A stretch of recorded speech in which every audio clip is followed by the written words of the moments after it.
Hello, my dear students. This is the lecture on the topic ancillary services in power system. This topic belongs to the unit 5. Okay. Hello, my dear students. Good morning. Today's topic for the lecture will be ancillary services in power system. Before going to explain this topic, I would like to explain the electric power system operation so that you can understand what is the requirement and why it's important in power system. Okay, some of the students have requested to me to explain the topics both in English and as well as in Hindi. Hence, I will try to explain so that you can understand. And my motto of teaching and giving this lecture is to provide all the things, all the concept as it is to your level. So definitely I will use both Hindi as well as English, right? तो शुरू करते हैं. Two unique requirements which must be continuously and exactly satisfied in order to maintain the overall system stability and reliability. Power system की stability और reliability को maintain करने के लिए टू यूनिक रिक्वायरमेंट्स कंटिन्यूअसली और एग्जैक्टली सेटिस्फाइड करना चाहिए. वो कौन सी रिक्वायरमेंट्स हैं? First one is maintain a constant balance between the generation and load. Generations, what does it mean? Generation of the power. Load means requirement of the load or the requirement of the demand of the power. Why there is need of, there may be a question in your mind, why there is need of to maintain the constant balance? Balance and constant means this balance should be also constant. There should be no variation. कोई उसमें change नहीं होना चाहिए. जितनी आपकी generation हो उतनी load की डिमांड हो या पावर की डिमांड हो, या जितनी पावर डिमांड हो उतना ही पावर की जनरेशन हो. इसका जो है आवश्यकता क्यों पड़ी? क्योंकि इलेक्ट्रिसिटी नॉर्मली जो है आपके नॉर्मल पावर सिस्टम ऑपरेशन में स्टोर नहीं किया जाता है. वैसे स्टोर होता है बैटरी में हम बैटरी को चार्ज करके इलेक्ट्रिसिटी स्टोर करते हैं.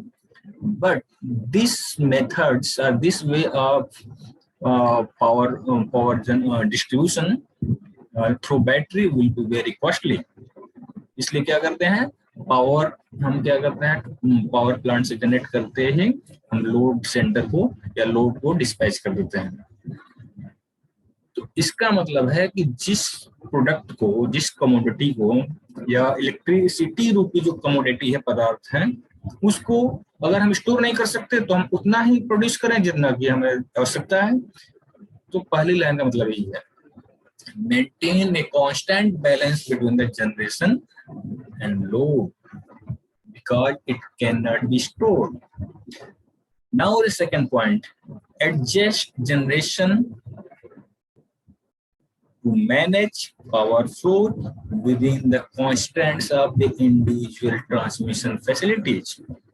Okay, जो पावर ट्रांसमिशन जो फैसिलिटीज होती है, ठीक है, तो उसमें जो जनरेशन है, generation of the power, generation simply generation of power, ये एडजस्टेबल होना चाहिए.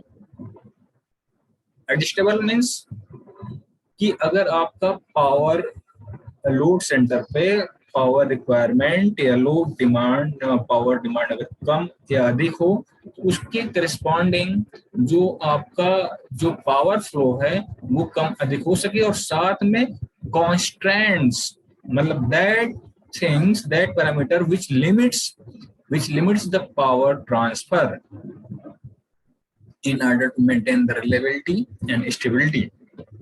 ऊपर है ना, स्टेबिलिटी और रिलायबिलिटी को मेंटेन करने के लिए आपका जो जनरेशन है, जो लोड है, वो एडजस्टेबल होना चाहिए ट्रांसमिशन लाइन. तो ये दो मेन गोल है. These two main goals are the basic and unique requirement of the power system operation. I hope that these two points are clear to everyone. Okay, तो अब इसी को ध्यान में रखते हुए आगे आता है आपका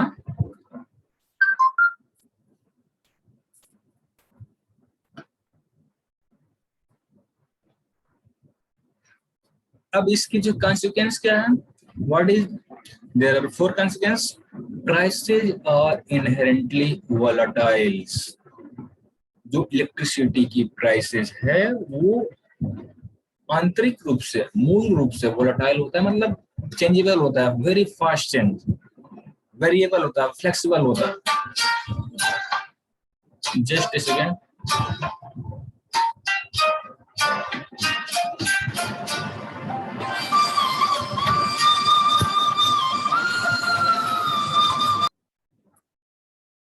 Okay, fine.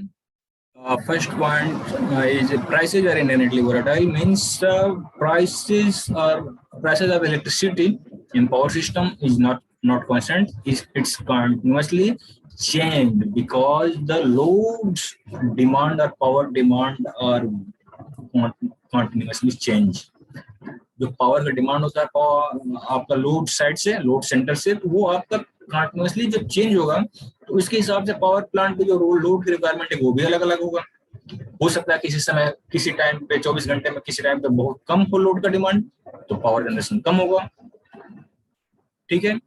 तो जो आपकी जो कांस्टेंट है वोल्टेज फ्रीक्वेंसी और पावर ट्रांसफर कैपेसिटी की, तो वो क्या होगा, आपके ट्रांसमिशन लाइन पे जो है आपका बिल्कुल इजीली आराम से ट्रांसफर हो जाएगा. लेकिन जिस समय लोड आपका जो है डिमांड हाई हो जाएगा, उस समय आपका वोल्टेज, करंट या पावर कैपेसिटी जो होगी ट्रांसमिशन लाइन वो भी बढ़ जाएगी. There will be very highly stressed transmission line. And ये भी हो सकता है कि आपका पावर डिमांड जो है वो उसकी कैपेसिटी से जो है आपका जो है पावर प्लांट कैपेसिटी से या जो आपकी जनरेटिंग पावर कैपेसिटी है उससे बियॉन्ड हो, मतलब ज्यादा हो. उस केस में जैसा कि आपको मालूम है कोई भी प्रोडक्ट की, कोई भी सामान की अगर डिमांड ज्यादा होता है और उसका प्रोडक्शन या मार्केट में अवेलेबिलिटी कम होती है तो उसकी कॉस्ट ज्यादा होती है. इसलिए डिमांड, पावर डिमांड के वेरिएशन, कंटिन्यूअस वेरिएशन की वजह से आपका जो प्राइस होता है इलेक्ट्रिसिटी का वो भी कंटिन्यूअसली वोलेटाइल या चेंजेबल बोल सकते हैं, या कंटिन्यूअसली ये फिक्स नहीं होता है. ओके. सेकंड consequence क्या है? सिस्टम ऑपरेशन एंड ट्रांसमिशन और communal must be regulated. Communal means जो सिस्टम का जो ऑपरेशन है, पावर सिस्टम ऑपरेशन, जो ट्रांसमिशन है, ये कम्युनल मतलब बेसिकली तो यही होता है ना, वो क्या बोलते हैं, संप्रदाय. लेकिन इस यहाँ पे कम्युनल मतलब क्षेत्र है ना, एरिया, रीजन वाइज है. किसी रीजन में आपका जो है ऑपरेशन और ट्रांसमिशन का जो है जो कॉन्स्टेंट है, जो लिमिटेशन है वो कुछ अलग होगा, किसी में कुछ अलग होगा. तो इसलिए क्या होना चाहिए, ये रेगुलेट होना चाहिए, मतलब कंट्रोलेबल होना चाहिए. किसी में अगर कॉन्स्टेंट जो है आपका लोड हाईली कंजेस्टेड है, कंजेशन है, तो वहां पे आपका जो है जो कॉन्स्टेंट है वोल्टेज फ्रीक्वेंसी और पावर कैपेसिटी के, वो आपके बियॉन्ड लिमिट नहीं जाना चाहिए. इसलिए ये रेगुलेटेड होना चाहिए. जो ठीक है, the constant of the operation and transmission must be regulated. Why? Because to obtain the purpose of reliability and stability of the power system. Okay. Current operation are the restricted by the precaution of avoiding disturbances. जो आपका जो current operation है, जो भी वर्तमान operation है power system का, वो क्या होना चाहिए, रिस्ट्रिक्टेड बाय प्रिकॉशन, है ना, कुछ सावधानी से रिस्ट्रिक्टेड होना चाहिए. क्या? अवॉइडिंग डिस्टर्बेंस को अवॉइड करने के लिए फुली प्रिकॉशन होना चाहिए. ओके. डिस्टर्बेंस आपका में lose the reliability or the stability of the power system. Now response has values. Last one is response values. क्या मतलब है, जो आपका अगर पावर सिस्टम में डिस्टरबेंस हुआ भी, मान लो कि सडन कहीं शॉर्ट सर्किट हुआ या किसी लोड में सडन डिस्कनेक्ट हुआ, तो उसके करस्पॉन्डिंग जो पावर सिस्टम जो ऑपरेशन जो रिस्पॉन्स होना चाहिए वो भी value value means good response होना चाहिए। और अगर बैड रिस्पॉन्स होगा तो आपका जो है जो पावर सिस्टम में फेल और स्टेबिलिटी और रिलायबिलिटी में लूज।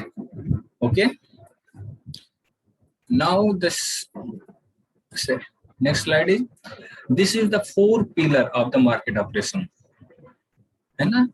जो आपका जो मार्केट ऑपरेशन है, इलेक्ट्रिसिटी अगर आपका एज ए प्रोडक्ट सेल किया जाए तो उसका जो 4 पिलर है या 4 मेन फैक्टर्स हैं मार्केट ऑपरेशन को, वो ये हैं। पहला इम्बैलेंस, दूसरा कंजेशन मैनेजमेंट, तीसरा एंसिलरी सर्विसेज, और आपका फोर्थ वन है शेड्यूलिंग डिस्पैच। इसको ब्रीफ में समझ लेते हैं। इम्बैलेंस का मतलब कि आपका जो पावर और जनरेशन का जो बैलेंस होना चाहिए, अगर इम्बैलेंस है तो आपका जो है मार्केट ऑपरेशन प्रभावित होगा। कंजेशन मैनेजमेंट मतलब आपका हर लाइन जो इक्वली आपका जो पावर जो डिमांड हो, हर फीडर जो है इक्वली लोडेड होना चाहिए। लेकिन हो सकता है कहीं कहीं लोड सेंटर जो है किसी पर्टिकुलर टाइम पे जो है पर्टिकुलर लाइन जो है हाईली लोडेड हो जाती है, तो उसको मैनेज करना हो, मैनेजमेंट कंजेशन मैनेजमेंट कहलाता है। एंसिलरी सर्विसेज इसको अभी एक्सप्लेन करेंगे नेक्स्ट स्लाइड में। शेड्यूलिंग एंड डिस्पैच मतलब आपका जो लोड का डिमांड है डिफरेंट टाइम पे, मतलब पूरे 24 घंटे में आपका डिफरेंट रहता है, वेरी करता रहता है, तो उसका जो है शेड्यूल को पहले से अनुमान करना या अनुमान निर्धारित करना और फिर उसके करस्पॉन्डिंग पावर को डिस्पैच करना, ये आपका शेड्यूलिंग एंड डिस्पैच करना रहता है। ये 4 pillars, these 4 pillars are very important for the market operation of electricity. Is that clear? Okay. Now ancillary services. What is the definition? Definition is necessary to support the transmission of the electric power from the seller to purchaser, given the obligation of the balancing areas and transmitting utilities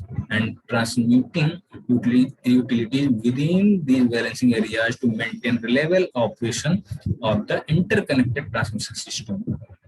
interconnect transmission system मतलब grid या power system, overall power system.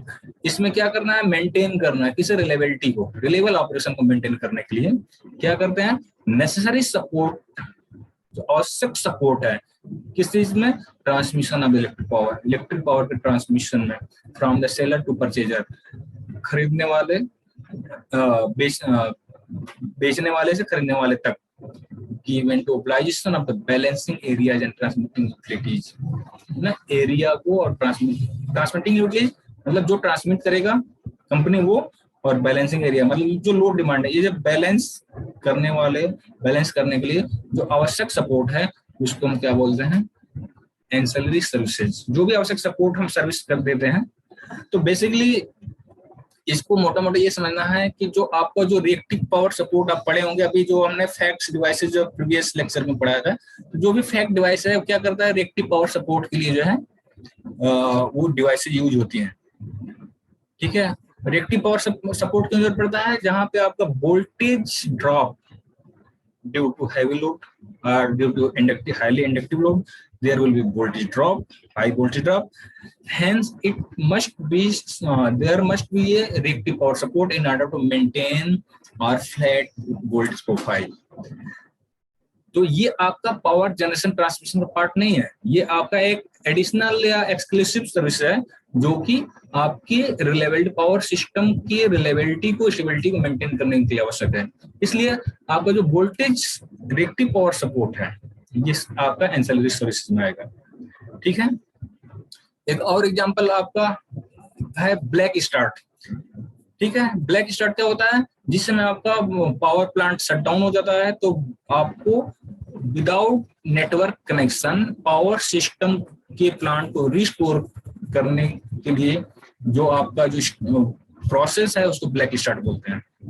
ठीक है, these are the as ancillary services statutory provisions. इसका क्या मतलब है, जो as per Indian electricity grid code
Sorry, I would like to repeat from here. Due to network disturbance, it's disconnected two times continuously. As per definition of Indian Electricity Grid Code, जो ancillary services होता है, क्या होता है? Services necessary to support the power system operation, power system operation के support में, in maintaining the power quality, reliability and security. तीन चीजें जो है आपको मेंटेन करना होता है एंसिलरी सर्विसेज के जरिए।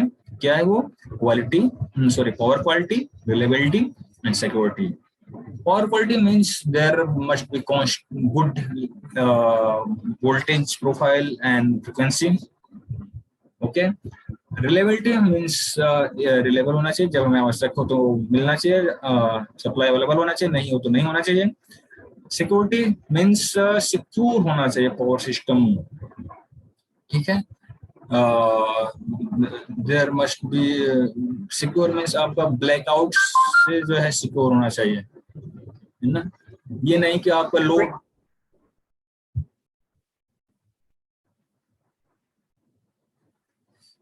sorry, due to malfunctioning of my computer and networks, I have repeated 3 times this topic. Ancillary services का डेफिनेशन आपको ये याद रखना है, नोट कर लेना है। Indian electricity grid code as per 2010 क्या है आपका? ये ancillary services necessary to support the power system और grid operation in maintaining power. ये पावर सिस्टम या ग्रिड के ऑपरेशन में जो आपका जो इलेक्ट्रिसिटी जो आप एंसिलरी सर्विसेज होता है, क्या करता है?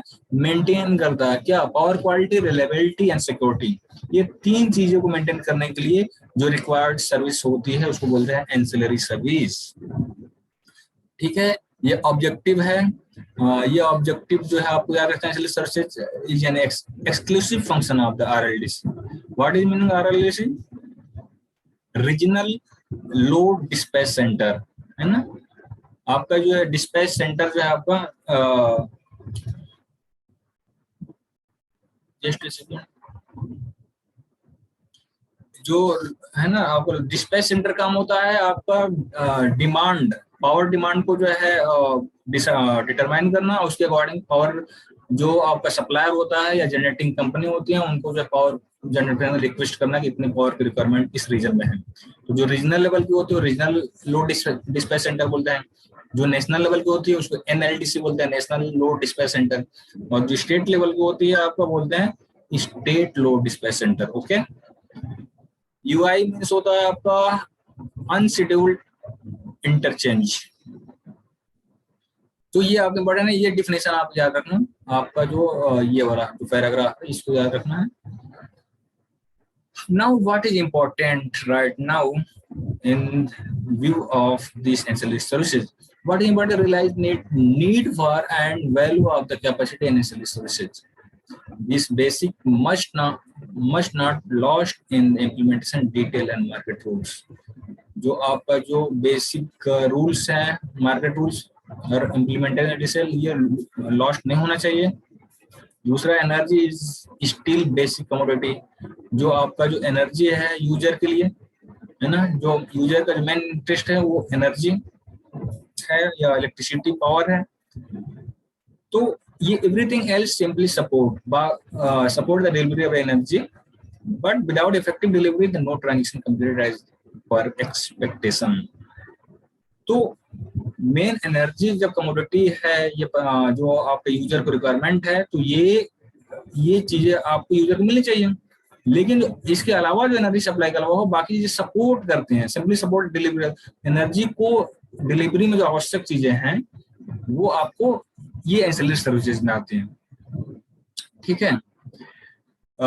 एवरीथिंग एल्स, बाकी सब चीजें क्या है? Simply support the delivery of energy, energy को डिलीवर करने में सपोर्ट करते हैं। हाँ, लेकिन इसके बिना जो है आपका, इसके बिना अगर डिलीवरी ही नहीं होगा तो आपका ट्रांजैक्शन कैसे होगा? ट्रांजैक्शन मतलब आप किस चीज का पैसा लोगे? या कोई कंपनी, आपको और कंपनी जब एनर्जी इलेक्ट्रिसिटी मिलेगी नहीं तो ट्रांजैक्शन मीन्स किस चीज का वो पैसा डिमांड करेंगे। इसलिए जो आपका जो सप्लाई ऑफ एनर्जी है with reliability stability and security को ध्यान में रखने के लिए आपको जो एडिशनल सर्विस है, एंसिलरी सर्विस, वो भी एक इम्पोर्टेंट पार्ट है। ठीक है, अब रेगुलेटर का रोल क्या होता है?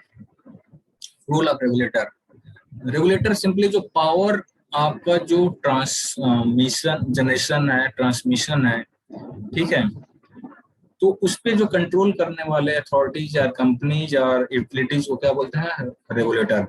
वे क्या करता है? Grid disturbances broad lines flow under the focus which can be controlled by scheduled power flow. एक शेड्यूल्ड पावर फ्लो होता है, अनशेड्यूल्ड पावर फ्लो होता है। शेड्यूल्ड पावर फ्लो में हमें पता है कि लोड कितना रिक्वायर्ड होगा। अनशेड्यूल में आपका सडन जो है डिमांड कर देंगे इंडस्ट्रीज की, जो है हमें इतना लोड चाहिए बिना प्रायर इंफॉर्मेशन के। ठीक है, तो दो एडवांटेज है। शेड्यूल पावर फ्लो में आपका लोड और पावर को बैलेंस किया सकता है, लेकिन अनशेड्यूल में उसको बैलेंस नहीं किया सकता है, उसको सडन एक्सेस पावर जनरेट करना होगा प्लांट को। Increasing contribution of renewable require urgent introduction. इस केस में आपका जो रिन्यूएबल्स एनर्जी सोर्स है वो आपका इंक्रीजिंग, आपके जो कंट्रीब्यूशन उसका इंक्रीज करना पड़ेगा या करना पड़ता है। तो क्या होगा आपका जो आपका अनशेड्यूल्ड पावर रिक्वायरमेंट होगी वो आपका रिन्यूएबल से सप्लाई की जा सकती है, या बेसिक जो रिक्वायरमेंट है रिन्यूएबल से, और जो अनशेड्यूल्ड पावर फ्लो रिक्वायरमेंट है वो आपका जो कन्वेंशनल है आपका थर्मल पावर प्लांट्स वगैरह से सप्लाई किया जा सकता है। Okay, day ahead power market unsold quantity. अगले जो आपका जो अनसोल्ड क्वांटिटी है इसका जो है रेगुलेटर को ध्यान में रखना पड़ेगा। अगले दिन जो है जो अनसोल्ड क्वांटिटी कितनी रह गई थी। ठीक है, phasing out, all these things are not so important. You have to just keep in mind these 3 points. Okay, now these slides are not very important to you all as per our topic. Now power, cost, price and value. What will be the cost of the power, price or value? What is the meaning of it? Public equating power sector with ample availability still people hungry. Yeah, this is a very basic or simple example to understand the power and its cost, price and value. Commonly everyone understands this cost means also mulya, price means also mulya, and value is also mulya. All these three, by what they are same, but their meanings, actual meanings are different from each other. Okay, इसको समझने के लिए हम ये समझना होगा, जैसे अपने देश में जो पावर सेक्टर है, वीट गेहूं जो है आपका बहुत ही प्रचुर मात्रा में है देश में अवेलेबल है, फिर भी लोग भूखे हैं। ठीक है, इसका क्या मतलब हुआ? जिसके लिए आप, इसका मतलब जो भूखे लोग हैं उनके लिए गेहूं अवेलेबल नहीं है, या उनकी इकोनॉमिक लेवल के या उनके परचेजिंग पावर है, जो उनके पास पैसे हैं उस रेट में गेहूं उनको नहीं अवेलेबल है, जिसकी वजह से क्या है, भूखे हैं। ठीक उसी तरह से बिजली, Gujarat become the self sufficient energy.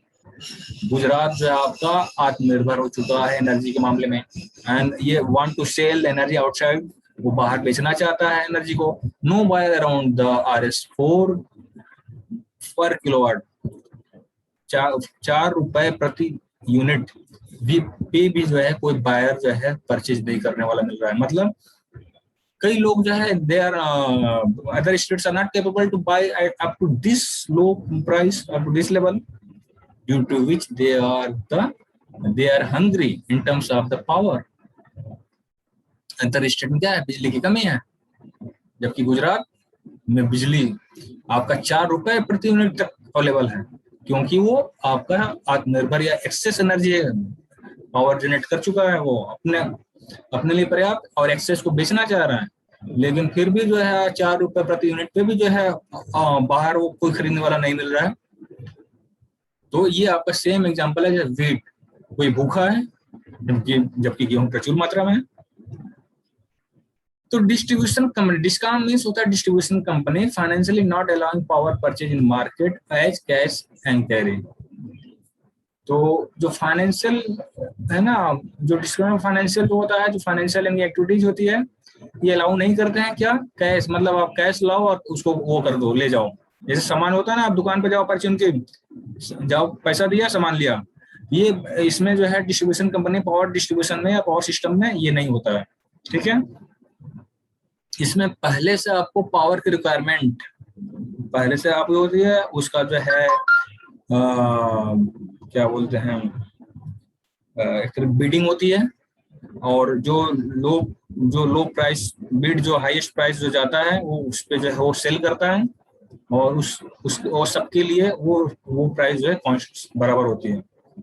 ठीक है, एक अनशेड्यूल्ड पावर, इसको बोलते हैं लिटिगेटेड पेमेंट, अवैध है, ये डिफर्ड हो जाता है, ये पेमेंट, इसका जो पेमेंट है, पैसा है अनशेड्यूल्ड पावर का, अलाउड, एक तरह से कॉमनली अलाउड नहीं होता है। ठीक है, quality of power factor suffered effect of generate long term loss for short term gain ना।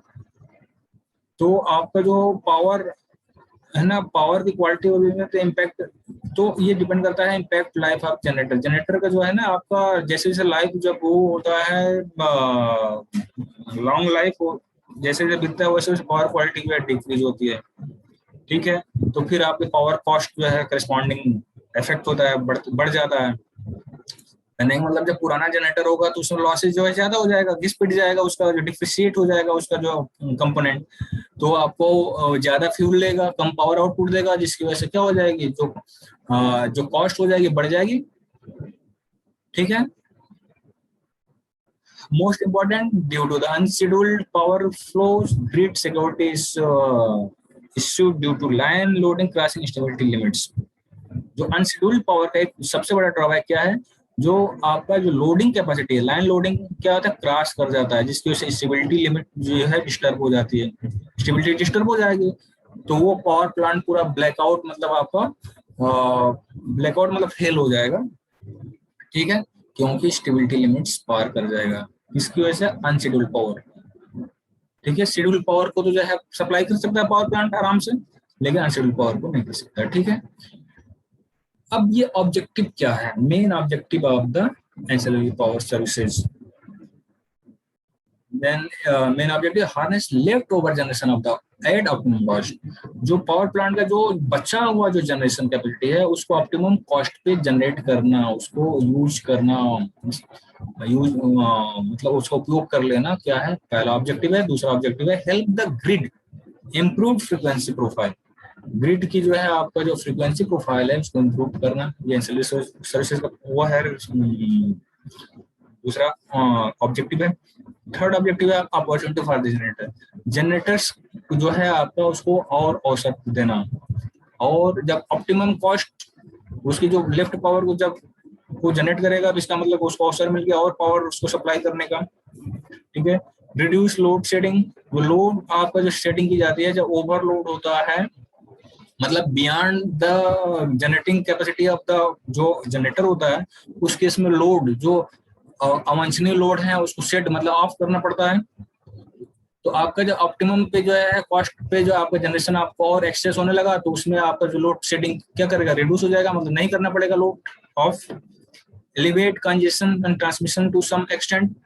जो आपका जो कंजेशन है, जो ट्रैफिक जैसे कंजेशन होता है, तो उसको क्या करता है, आपका जब पावर कैपेसिटी बढ़ गया पावर प्लांट का, तो उसमें क्या करता है, ये एलिवेट कम करता है, रिड्यूस करेगा ट्रांसमिशन लाइन में किस पावर कंजेशन को, मतलब more and more power can be supplied to the user.